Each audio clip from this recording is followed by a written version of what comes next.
മനുഷ്യമാംസം ഭക്ഷിക്കുന്ന bacteria പടരുന്നതിന്റെ പേടിയിലാണ് Japan ഇപ്പോൾ.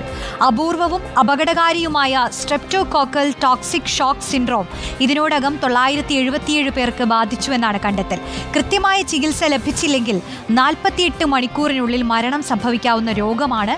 ഈ വർഷം മാർച്ച് വരെ 77 പേർ STSS മൂലം മരിച്ചു എന്ന് കണക്കുകൾ കേൾക്കുമ്പോൾ തന്നെ അറിയാം ഈ ബാക്ടീരിയ എത്രത്തോളം അപകടകാരിയാണെന്ന്. ഇതിനെക്കുറിച്ച് സംസാരിക്കുന്ന തുളസിയാണ്. തുളസി, വരൂ. ഈ ചൈനയിലെ വുഹാനിൽ നിന്ന് കടൽ കടന്നെത്തിയ ഒരു വൈറസ് കാരണം നമ്മൾ ഒരുപാട് ബുദ്ധിമുട്ടിയതാണ്. ഇതിപ്പോ ഏതാണ് ഈ ബാക്ടീരിയ? നമുക്ക് പേടിക്കേണ്ട ഒരു അവസ്ഥയുണ്ടോ? ഉണ്ട്, തീർച്ചയായിട്ടും. നമുക്കറിയാം COVID-19 മഹാമാരിയുടെ ഒരു ഭീതിയിൽ നിന്നും ഇപ്പോഴും നമ്മൾ മുക്തരായിട്ടില്ല. അങ്ങനെ ഇരിക്കുകയാണ് ഇപ്പം ജപ്പാനിലെ STSS, അതായത് സ്ട്രെപ്റ്റോകോക്കൽ ടോക്സിക് ഷോക്ക് ബാക്ടീരിയ എന്ന് പറയുന്ന ഒരു സിൻഡ്രോം വന്നിരിക്കുന്നത്. ഇതിൻ്റെ പ്രത്യേകത എന്താണെന്ന് വെച്ച് കഴിഞ്ഞാൽ വിത്തിൻ 48 hours 48 മണിക്കൂറിനകം നമ്മുടെ ശരീരത്തിൽ ഈ ബാക്ടീരിയ പ്രവേശിച്ചു കഴിഞ്ഞാൽ 48 മണിക്കൂറിനുള്ളിൽ മരണമടയും എന്നുള്ളതാണ്. നിലവിൽ ജപ്പാനിൽ ജൂൺ വരെയുള്ള കണക്കുകൾ എടുക്കുമ്പോൾ ഏകദേശം 1000-ഓളം ആളുകളാണ് ഇപ്പോൾ തന്നെ മരണപ്പെട്ടിരിക്കുന്നത്. അപ്പം ഇതിൻ്റെ ഒരു തീവ്രത എങ്ങനെയാണെന്ന് വെച്ച് കഴിഞ്ഞാൽ ബാക്ടീരിയ ശരീരത്തിലേക്ക് പ്രവേശിക്കുമ്പോൾ ഇത് നമ്മുടെ ടിഷ്യൂകളെയാണ് ആദ്യം ബാധിക്കുന്നത്. ടിഷ്യൂകളെ ബാധിക്കുന്നു. പിന്നീട് ഇത് മൾട്ടിപ്പിൾ ഓർഗൻസിന്, ശരീരത്തിലെ ഓരോ അവയവങ്ങളെയായിട്ട് ബാധിക്കുമ്പോഴാണ് ഇതിൻ്റെ ഒരു തീവ്രത വർദ്ധിക്കുന്നത്. മാത്രമല്ല വളരെ പെട്ടെന്ന് തന്നെ ആ വ്യക്തി മരണത്തിന് അടിമപ്പെടുകയും കൂടെ ചെയ്യുകയാണ്. അപ്പം ചികിത്സിച്ച് മാറ്റുക എന്ന് പറയുന്നതിന് റിസ്ക് ഫാക്ടറുകൾ വളരെ കൂടുതലാണെന്നാണ് ആരോഗ്യ വിദഗ്ധരും പറയുന്നത്.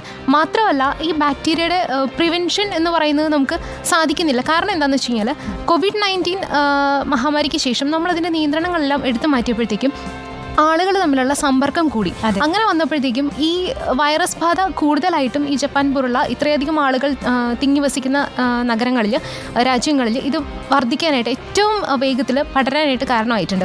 അപ്പം നിലവിൽ ജപ്പാനിൽ മാത്രമാണ് ഈ STSS നമ്മൾ കണ്ടിരിക്കുന്നത്. അതിൻ്റെ മരണസംഖ്യ കൂടുന്നു എന്നുള്ളതാണ് നിലവിൽ ലോകത്തെ മുഴുവൻ ആശങ്കയിൽ ആഴ്ത്തിയിരിക്കുന്നത്. മാത്രമല്ല ജപ്പാനിലേക്ക് യാത്ര ചെയ്യുന്നവർക്കും ജപ്പാനിൽ നിന്നും യാത്ര ചെയ്യുന്നവർക്കൊക്കെ നിയന്ത്രണങ്ങളും ഏർപ്പെടുത്തിയിട്ടുണ്ട്. ഈ STSS വൈറസ് ബാക്ടീരിയ നേരത്തെ 2022-ലും 2023-ലും ലോകത്ത് റിപ്പോർട്ട് ചെയ്തിട്ടുണ്ട്.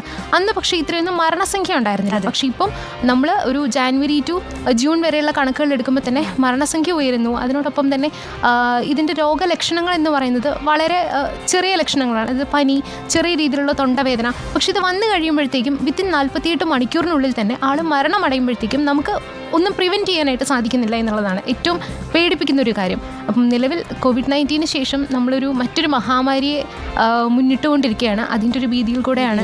അപ്പോൾ ഈ കോവിഡ് വന്ന സമയത്ത് തന്നെ ആ രാജ്യത്ത് വുഹാനിലൊക്കെ കൂടുതൽ പേരിലേക്ക് ഇത് പടർന്ന സാഹചര്യത്തിലാണ് ലോകരാജ്യങ്ങൾ ഇത് ശ്രദ്ധിക്കാൻ തുടങ്ങിയത്. എനിക്ക് തോന്നുന്നു ഈ ബാക്ടീരിയയുടെ ഒരു പ്രചരണത്തിലും അങ്ങനെ തന്നെയാണ് തോന്നുന്നത്. കൂടുതൽ ആളുകളിലേക്ക് എത്തുമ്പോൾ നമ്മൾ എല്ലാ രാജ്യങ്ങളും ഇതിപ്പോൾ ശ്രദ്ധിക്കുന്നുണ്ട്. ആ രാജ്യത്ത് നിയന്ത്രണങ്ങൾ ഏർപ്പെടുത്തിയിട്ടുള്ള ആശ്വാസമാണ് അല്ലേ? ജപ്പാനിൽ നിയന്ത്രണങ്ങളുണ്ട്. അതുപോലെ ജപ്പാനിലേക്ക് പോകുന്നവർക്കും അവിടെ നിന്നും പോകുന്നവർക്കും തിരിച്ചും നിയന്ത്രണങ്ങൾ ഒട്ടേറെ ഏർപ്പെടുത്തിയിട്ടുണ്ട്. അപ്പം നമ്മൾ സൂക്ഷിക്കേണ്ടതായിട്ടുണ്ട്. ഒപ്പം തന്നെ ഈ പറഞ്ഞതുപോലെ നിയന്ത്രണങ്ങൾ നമ്മൾ പാലിക്കുക, മാസ്ക് ധരിക്കുക, അതുപോലെ ശുചിത്വം പാലിക്കുക. പ്രത്യേകിച്ചും അവർ പറയുന്നത് ശരീരത്തിൽ മുറിവുകളുണ്ടെങ്കിൽ അത്തരം ആളുകൾ കൂടുതൽ ശ്രദ്ധിക്കണം എന്നുള്ളതാണ്. കാരണം മുറിവുകളിലൂടെയൊക്കെയാണ് ബാക്ടീരിയ ഏറ്റവും അധികം ശരീരത്തിലേക്ക് പടർന്നു പിടിക്കുന്നത്. പിന്നീട് മുറിവുകൾ പെട്ടെന്ന് തന്നെ അത് പഴുത്ത വ്രണമായി മാറുന്നു. അത് ബാക്ടീരിയ അകത്തേക്ക് കയറുന്നു. പെട്ടെന്ന് തന്നെ മറ്റ് അവയവങ്ങളെ ബാധിക്കുന്നു. ടിഷ്യൂസിനെ ബാധിക്കുന്നതോടുകൂടെ എളുപ്പത്തിൽ മറ്റ് അവയവങ്ങളിലേക്ക് ബാധിക്കുന്നു. അതോടുകൂടെ പിന്നെ മരണം ഉറപ്പാകുന്നു എന്നുള്ളതാണ്. കഴിഞ്ഞ വർഷം നമുക്ക് വെറും 97ഓളം, 100ഓളം മരണങ്ങളാണ് റിപ്പോർട്ട് ചെയ്തിരിക്കുന്നത്. പക്ഷേ ഈ ഒരു വർഷം ഈ ഒരു ചെറിയ ടൈം പീരീഡിനുള്ളിൽ തന്നെ ആയിരക്കണക്കിന് മരണങ്ങൾ റിപ്പോർട്ട് ചെയ്യുമ്പോഴാണ് അതിൻ്റെ ഒരു തീവ്രത ഏറ്റവും കൂടുതലായിട്ട് വരുന്നത്. Okay, thank you Thulasi.